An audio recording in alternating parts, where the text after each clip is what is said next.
It's now the 7th of October 2024, and I'm in the same place that I was for the 2 weeks following the 7th of October 2023. And I saw the narrative that was being played out to justify what we've seen for the last year.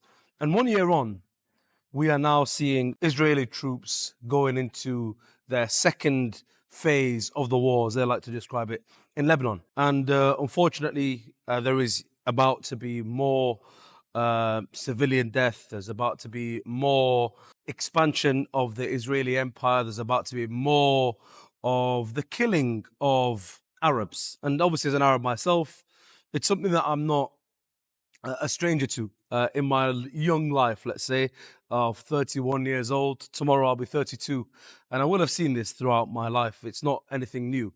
However, I want to actually discuss the issue, and I want to discuss 1 year on what we have learned. And the first thing I want to do is go into this as somebody who is looking at it from the Israeli perspective. I want to believe everything the Israeli spokespeople and the people who defend and the media who defend Israel. I want to believe everything they've said. And it's the fact that everybody in the region, their neighbors who are Arabs mostly, of course, don't want them there and they want to eradicate them. And Israel won't exist if they don't carry out the war, the genocide, the taking out of every single hospital, mostly in Gaza. And they already started to target hospitals in Beirut, the capital of Lebanon. There's no more schools. There is no life left for Gazans now, even once the war, as they like to call it, or the slaughter, the bloodbath that's happening in Gaza is, right? But let's believe everything that they've said. Everybody wants them dead, and they have to do this to protect themselves. Now, has this tactic worked? Has this been strategically correct for Israel to do? And the answer is simply no. Are Israel now today safer than they were before the genocide in Gaza? No. Do Israel have more allies? No. Do Israel have people who are willing to make deals with them and believe the things that they, the promises that they make? No. It's far less likely that anybody will go into such agreements with them. But even with that, the Arab League has come together and they've said, look, we're still happy. We're going to convince everybody else. Let the Palestinians live a normal life, a better life, of course, than they're living right now. And we will, we will assist you in having a peaceful livelihood. But unfortunately, that's not going to be the case. And we know today that everything that has been claimed, that the Palestinians, that Hamas, that Hezbollah, that all these people want the eradication of Israel from the river to the sea, we know that that is actually the intention of a lot. I'm not going to say every, but a lot of the representatives of Israel, of course, a lot of the population, unfortunately, a high proportion of the population of Israel believe these things and believe that it is their right to exist on that land that is from the river Jordan to the Mediterranean Sea, to the Red Sea. That is their land, and they actually have been enacting that. We don't have to listen to what people say. We can just look at the actions that they are doing. And even though they're pointing the finger to everybody else, saying that's what they want, who is actually doing that in action? And who's got the capability of doing that? Who's got the backing of the world's superpowers to be able to do that? Who's got the backing of the biggest media outlets in the Western world to be able to do that, to be able to justify that? Who can basically treat the UN as a let's say an influencer on YouTube and say, whatever they say doesn't matter. We don't listen to them. There's only one force that can do that. But again, if we put ourselves in the shoes of an Israeli, let's actually put ourselves in the shoes of an Israeli who's not a radical rights Israeli who wants the cleansing of all Arabs, which unfortunately there are many of, but who's not also a non-Zionist. They are a Zionist. They believe in the existence of the state of Israel, and they believe that the land is rightfully theirs, etc.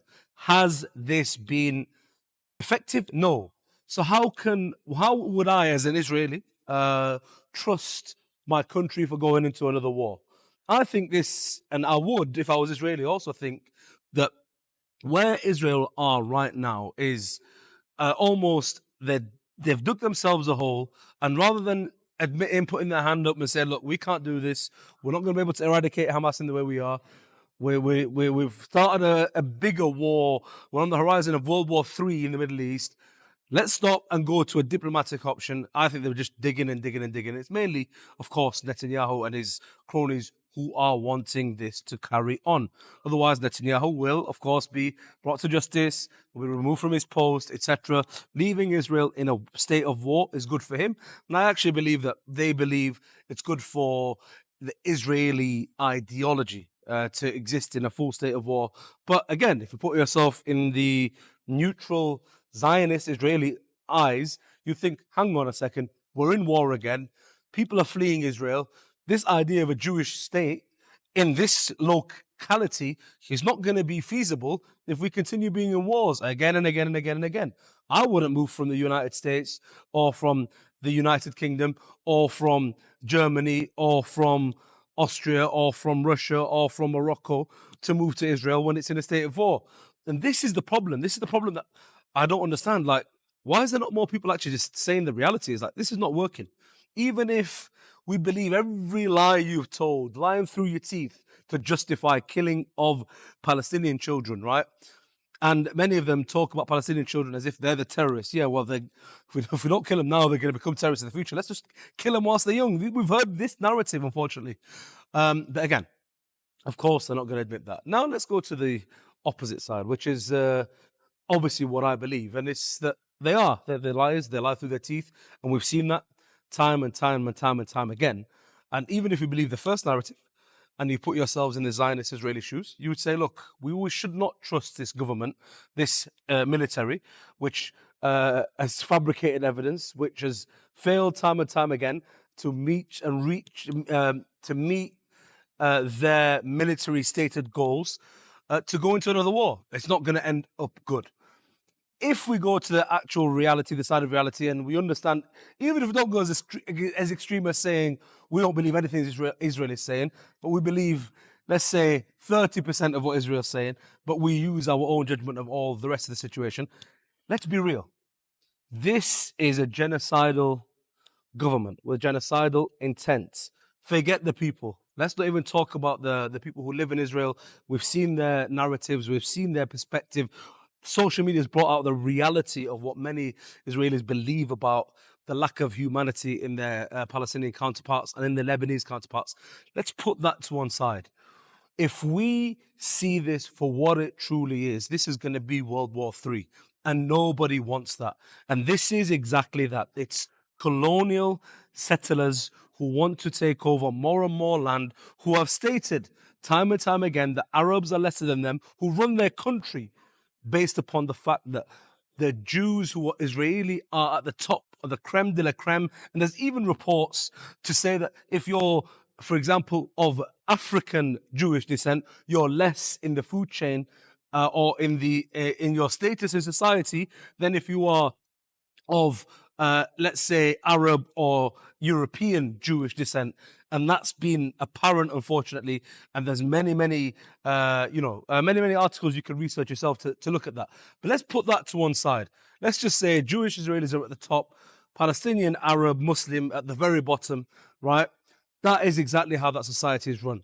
And unfortunately, that is the mentality of Israelis and the Israeli government, and that will continue to be the case. And if it continues to be the case, we are, and the Israelis continue to have this war, continue to want and wage more war, there will come a time when there's going to be retaliation. There will come a time when the United States will be physically roped in. Actual soldiers will be roped into this, and not support from CIA agents or the odd operation here and there. Actual foot on the ground soldiers, whether it's in Lebanon, whether it's in Israel, whether it's in Palestine and Gaza, whether it's in the West Bank, whether it's in Syria, we're going to see foot soldiers. And I'm speaking here now, forget my Arabism, forget my Islamic thoughts or, the fact that I'm a Muslim, right? I'm speaking as a UK citizen here, right? This is not good for the UK either. We've seen how the war in Ukraine right now. Do we want to have to be on war in two fronts? No, of course not. We live it every day. We saw the hike of gas and electric prices. Our bills went through the roof. petrol and diesel went through the roof. It's just about settling now. Would we want to go into a second war at the same time? Unilaterally, is that the best strategic thing to do? No. And that's exactly where I'm coming at this from. Whichever way you look at this, we are in a position where we're going to end up in a situation. And by we, I mean me as a UK British person who's a citizen of the UK, me as an Arab Muslim person who empathizes with the Palestinians and their cause, me as a human being who empathizes with the Gazans and what they've gone through, and me as somebody who has just put my hat in the ideology, which is something I don't do very often, but put my head on my feet in the shoes of a Zionist Israeli person. This is not good for anybody. Honestly, it's not good for anybody. And everybody needs to see what some, let's say, of the Israeli spokespeople are saying, what some of the Israeli actual, residents of Israel, citizens of Israel are saying as psychopathic. And we need to start labeling it as such. And we need to start calling the people who enable this war, enable these wars, the media outlets, the journalists who are also lying through the teeth, and also psychopaths. And we need to start being braver and calling these things out for what they are and saying, look, do you know what? I don't care about this side, that side, this side. This is psychopathy. This will lead to many more deaths. It will lead to World War III. Nobody wants World War III. We don't want it as human beings. The governments, they don't want it. Nobody wants it. The only people that want it clearly is Netanyahu and his cronies because it's going to keep them in power, right? But we don't know what the situation is or why. I mean, we can have a guess as to why the influence is there, via APAC, etc., on the US government, on the UK government, because whatever Israel, the US agree on, the UK government's going to follow suit on, unfortunately. But we can look at these connections, but at the end of the day, this is the reality of the situation, and we need to stop it, stop it, stop it. Call it out exactly for what it is. It's psychopathy. It's wanting people to die. It's wanting more death. It's going to lead to World War III. And again, nobody wants World War III. Stop the killing. Ceasefire now. That's simple. Come to the table. Talk. The Arabs, let's be real. The Arabs, me personally as a Muslim Arab, would I have ever thought when I was growing up in Libya many years ago, would I ever think that I'll be sat here in 2024 saying, look, guys, take as much as you want of Palestine, just let the guys live in peace? Would the Palestinians accept that themselves? Would they accept it if their fellow Arabs were to say that? Of course they wouldn't. They still wouldn't want to. But the reality is as such as we just want the killing to stop. We want people to just live normal life. Not even normal. I don't think their life is going to be normal for a long time.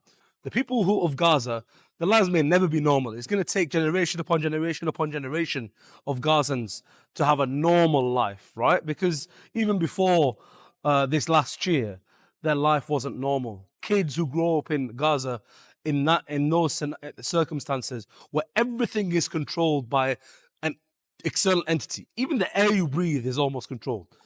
The air is definitely controlled, as in nothing can fly over it without Israeli permission, etc. The water is controlled on one side, the borders are controlled on one side. It's never been, a normal life for them. But even if they get back to some remnants of normality, for a few generations later, there might be some sort of peace in the Middle East. And that is one of my least hated phrases because I've heard and I've seen Israelis use that my entire life.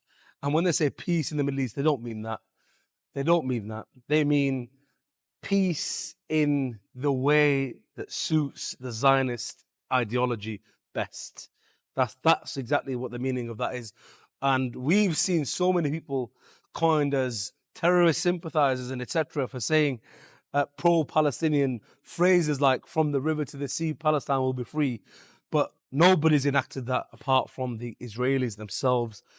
Look at the actions, don't look at the words. And I'm sorry if this is the first time you've ever heard me go on a rant about this. I'm actually sorry to myself for the fact that I've not shared my views on this before. Although I don't have a big platform, I do post about so many other things, but I've been let's be real, scared about posting it because of what might happen to me, or what might happen to my family, or what might happen to my career, etc., etc. But you know what? Sometimes you've just got to call a spade, as we say in England. Call things for what they are. And this is definitely not right. What we've seen for the last year is definitely not right. And whether you believe the narrative of the Israelis or you don't, and you see the lies that have been coming out over the last year, the direction we're going in is just hell. It's hell on earth. It's not where we want to be, not where anybody wants to be. And I'll leave it at that.